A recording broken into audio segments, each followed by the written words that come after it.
Angela Sanchez here, and welcome to All for God Living, where you become the woman that God has designed you to be. Today we have special guest Jeannie Cesenia, and she is the author and founder of MySecondChanceHope.com. And I'm super excited that you are going to hear exactly her story and what God's been doing in your life, Jeannie. So welcome to All for God Living. Thank you for having me, Lisa. I really appreciate it. Oh, thank you. I'm super excited that you and I connected. Yes. Way beyond. I mean, if you guys would have been with us the last even 5 minutes, you would have been cracking up with us.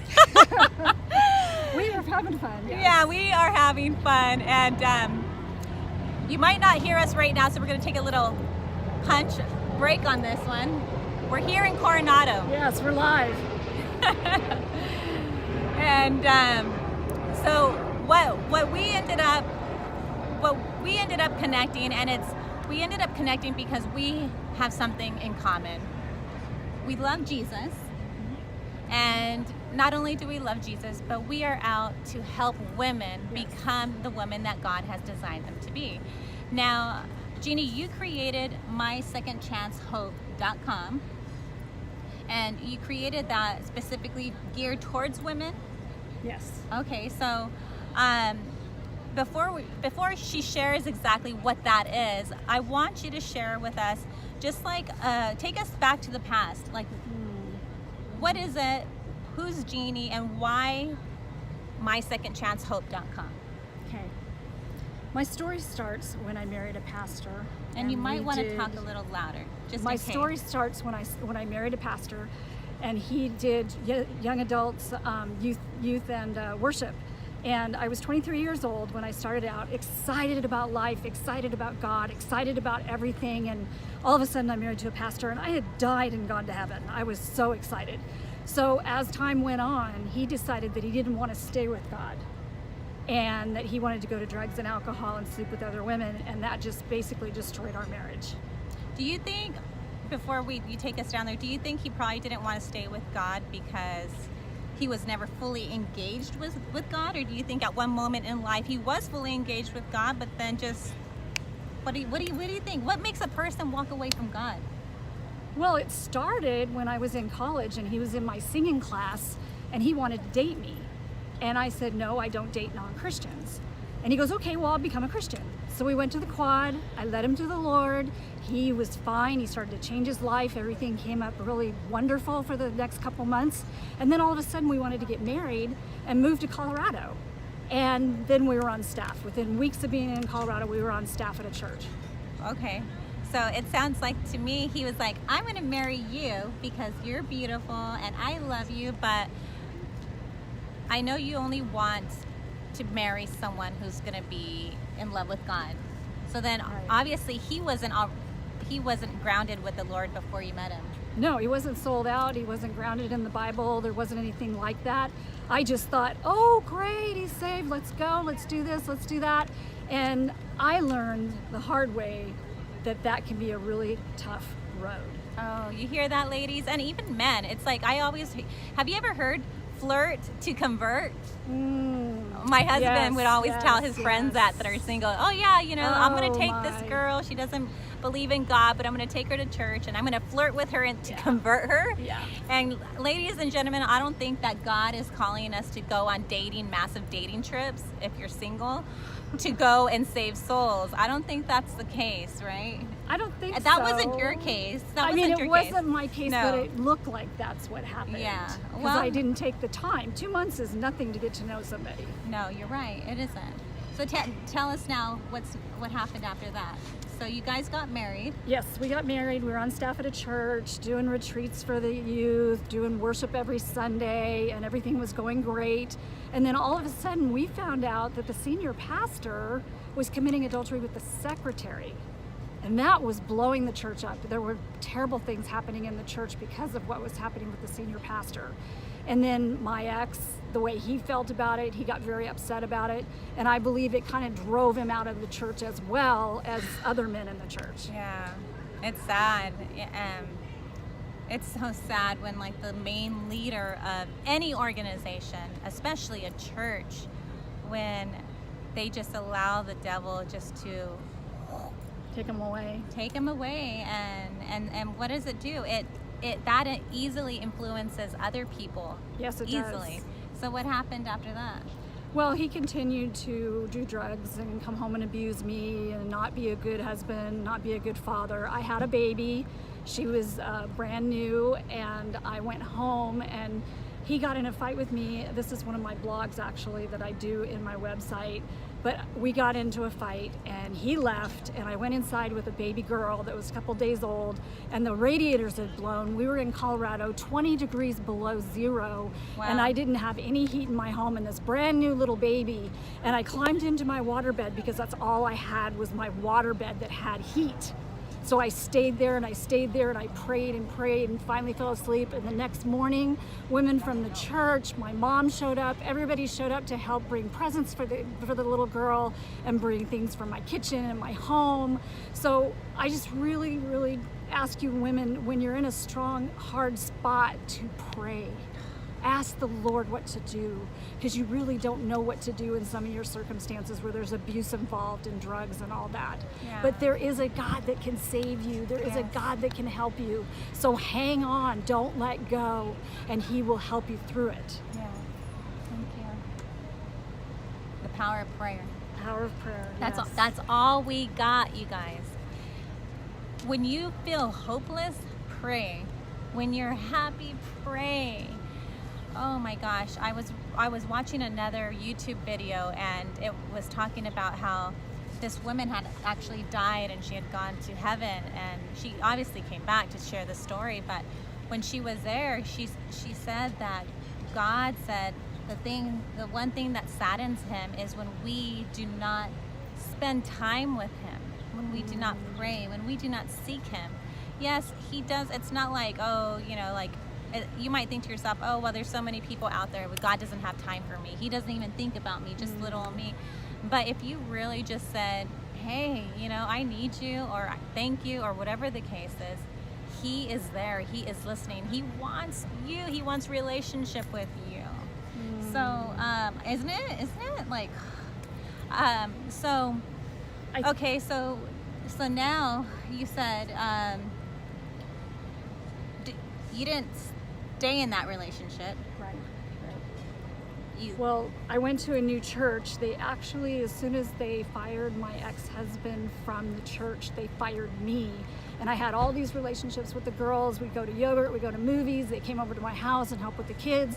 And all of a sudden I'm cut off. And I think that was the hardest thing that hit me, was having all those great relationships with the girls and mentoring them and talking to them and spending time with them. And then all of a sudden the church said, no, you can't see any of them. That was very, very hard. So I went to a new church, and I had been there a couple months, and I ran into the pastor, and he said, I want you to meet this man. He's a policeman, and I want him to talk to you. And I said, okay, that's fine, I'll talk to him. And he came up to me and he said, does your husband have drugs in the house? And I said, yes, probably. And he said, well, if I come to the house and I find drugs in your husband's pocket, cocaine in your husband's pocket, you could go to jail and lose your kids. And that hit me so hard, you guys. Yeah. All of a sudden I thought, oh my gosh, I can lose my kids and go to jail. So I went to my ex-husband and I said, you know what, I'm leaving. I'm not gonna stay here. And he turned around and said, well, I'm gonna kill you and I'm gonna take the kids. So I called the policeman back and I said, you know what, I need a place to stay. And he said, no problem, there's a battered women's home, I'll get you there, just wait outside this 7-Eleven and I'll come get you. So he got me and I went to a battered women's home. And that was really hard, Gisela. Why was it so hard? Because there were women there that had been abused with knives and guns, and women that were so beaten and so broken. And at that point, I was pretty broken. But I knew I had my God. Heck yes. I knew that I was going to be okay. Under the shadow of the Almighty, we hide. Psalm 91. Look up Psalm 91 and read the whole thing. I hid underneath the wings of the Almighty, because I was so scared. And I had two babies at that time. I had a son and I had a daughter. And they you were had very to young. protect them. Oh yeah. How many months are they apart from each other? Like 6 months, 8 months, something like that, yeah. No, wait, No, 2 years. 2 years. 2 years, okay, sorry. so that's kind of almost like my babies, Yeah. Oh, that's crazy. Well, So I waited for my mom to wire some money back to the battered women's home so I could get on a plane and leave. And the policeman came, picked me up at the door and said, go into your home after 5 years and take a trash can bag full of clothes, and I'll take you to the airplane and give you a suitcase. And I thought to myself, 5 years of memories, pictures, furniture, whatever, I had to leave it all. Yeah. I was done. Yeah. I was done. I had to start all over. And at that in my moment, you're like, you know what? I want to be done. I did. I wanted to be done, but I was still scared and I was still frightened at that nothing point. in life should make a house a home. A house, a home, same thing, but a house, you know, it's a shell. But what makes it a home is the love, you guys, number one. Yes. But material things are not going to hold you, ladies. If you are with someone who abuses you and you're like, I'm going to stay there because they have a boat, they have money, they have this, that, whatever the case is, do not stay with them because of those things. It does not matter. What matters is you having a relationship with God and your livelihood and your family. So wow. So okay, so this has now this has now changed your entire outlook of life, where you decided to go ahead and create your website, your blog, where you also have other bloggers come and feature their work. Yes.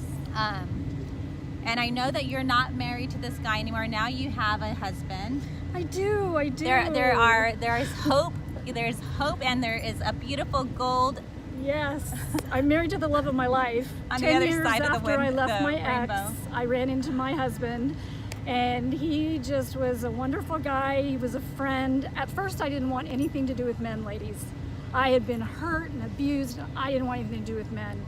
So we became friends, and we were friends for about 8 to 9 months before he actually kissed me. And he kissed me, and it was either fish or cut bait, ladies. That was it. Either you go with him or you leave him. You're One like, or the other. One or the other. I don't like this, or whoa, Yeah, this is good stuff. So we continued our relationship as friends, and a little bit more as far as going out to dinner alone and things like that. I didn't want to go out alone at first. I wanted to go out in groups at church.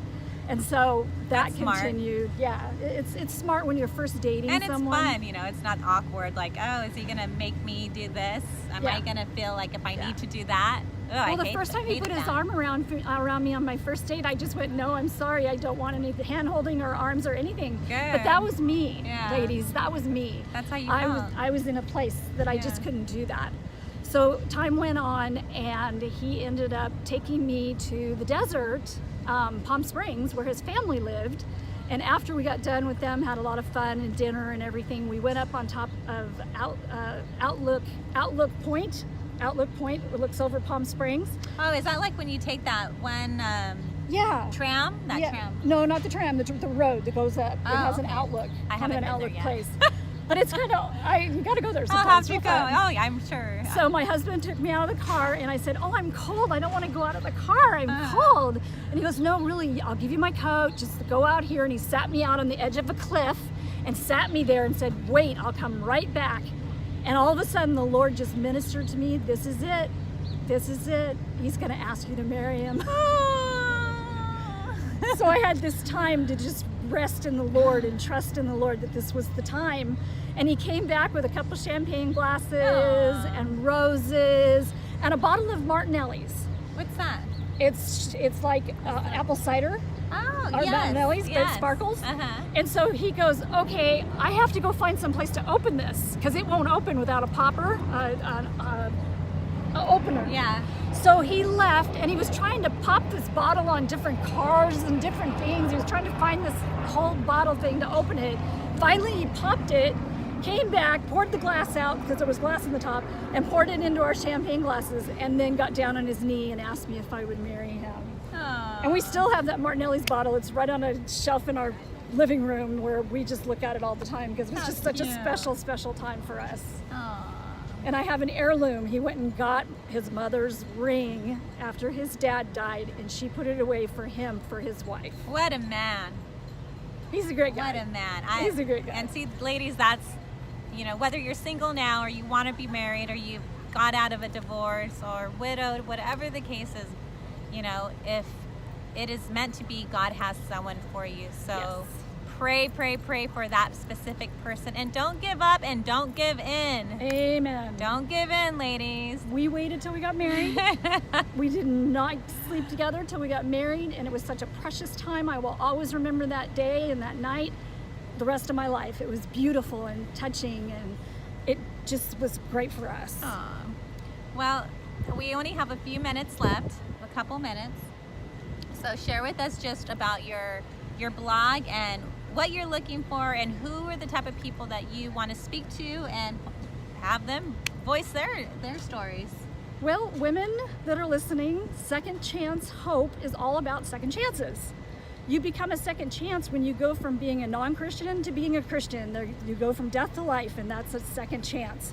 You go from second chances when you're in relationships that are broken and you go into a better relationship. You do everything you can to get a second chance. Jesus gives us perfect, revived, wonderful second chances. Yes.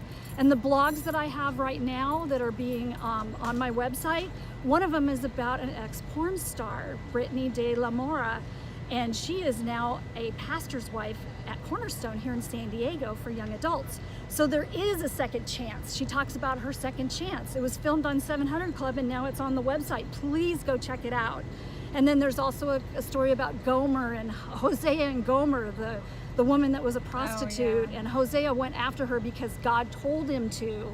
And the story of the perfect wedding, that is on my website. And then the sweet story about my daughter and I as we went through that process back in Colorado, that's on my website. And there's another very precious story on there, and I'm going in blank, but anyway, you can go to the website and check it all out and read them. And then also I'm doing a workshop for the women's retreat that's going to be in Marietta Springs, August 10th through the 12th, and you can go on my website and sign up. I'm going to be teaching a class on divorce, remarriage, and stepfamilies. Awesome. And that will be how mercy, grace, and forgiveness enters into each one of those, each process that you go through with divorce and remarriage and stepfamilies. I would love to have you come. The retreat will be very exciting, very fun, lots of things going on with women. You'll get touched in so many ways. And I would love to have you in my class.